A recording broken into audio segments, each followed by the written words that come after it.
de la procédure que du contenu. C'est là-dessus que nous allons voter. C'est pour ça qu'on va s'abstenir. Madame Vergiat. Merci, Monsieur le Président. Europe pour les citoyens est un tout petit budget, symbole de la place que l'Union européenne accorde à ses citoyens au-delà des beaux discours.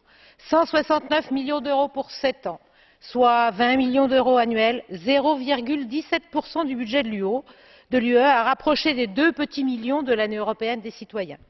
Comme si c'était encore trop, la majorité de ce Parlement a réécrit les objectifs de ce programme, réduisant la partie citoyenneté, participation civique au bénéfice d'un volet mémoire de l'histoire européenne, limité à l'histoire moderne, banalisant le nazisme, amalgamant fascisme, stalinisme et communisme. Une première. Et quel mépris pour les milliers de communistes qui ont donné leur vie en luttant contre le nazisme et le fascisme dans le sud de l'Europe. Loin de moi l'idée de refuser de prendre cette histoire en compte, mais l'histoire de l'Europe n'a pas commencé avec la Deuxième Guerre mondiale et ce n'est pas aux politiques de l'écrire et de la cadenasser. Ce sont des siècles d'histoire qui ont construit l'Europe et il serait bon de ne pas l'oublier, notamment parce que dans cette histoire, les pays européens n'ont pas toujours eu le beau rôle.